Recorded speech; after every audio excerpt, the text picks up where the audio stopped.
Minasan konnichiwa. Vidéo yokoso. Nihongo malabimashou. Bonjour et bienvenue sur cette nouvelle vidéo où cette fois-ci nous allons voir la particule kala. La fonction principale de cette particule est d'indiquer un point de départ, de dire où et quand quelque chose commence. Cette particule indique donc un point de départ, mais aussi bien dans le temps que l'espace ou la provenance. On pourra traduire cela par à partir de ou depuis. Donc prenons le premier exemple. Imaginons, on dira d'où arrivez-vous? On dira doko kara kimashtaka. Vous voyez qu'à chaque fois, alors certains kanji, je vous mets la traduction, d'autres non, puisque maintenant vous devez les connaître. On dira doko, donc doko vous savez, hein, où, kara, à partir de, et kimashita, arriver.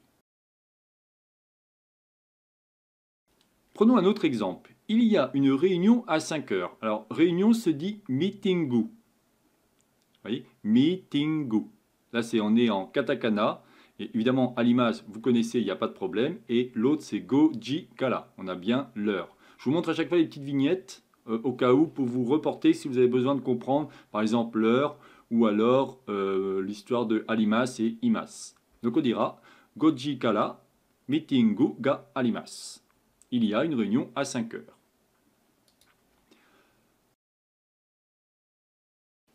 Alors si on prend un autre exemple, à partir d'ici, l'école est proche. On dira koko kara gakko wa chikai desu. Là aussi, j'ai fait en sorte de vous traduire chikai qui veut dire près et gakko qui est l'école. Donc je vous le mets en hiragana, puis c'est bien voir de quoi je parle.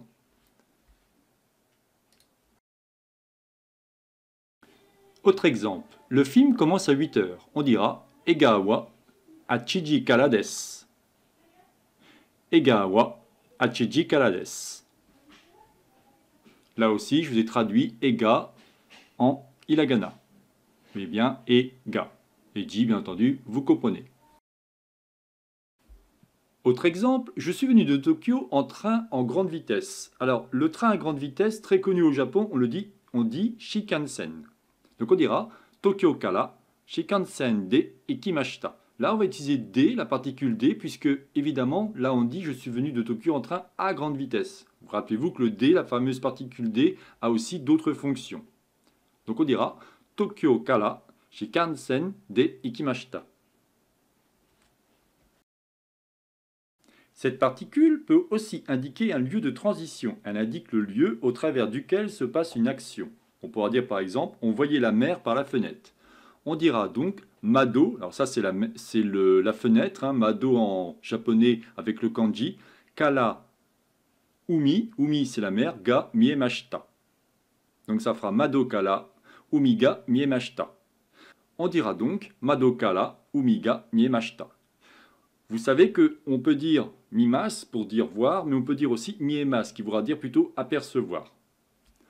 Voilà, bah écoutez, je n'en dirai pas plus par rapport à cette vidéo. Pour la prochaine vidéo, nous verrons la particule madé. Vous comprendrez que je fais en sorte de décortiquer. On verra en premier kara, après madé, et après on verra madé kara. Vous verrez comme ça vous permettra de bien comprendre la construction de ces deux particules qui sont très souvent liées ensemble. Mais malgré tout, on peut les décorréler si on veut.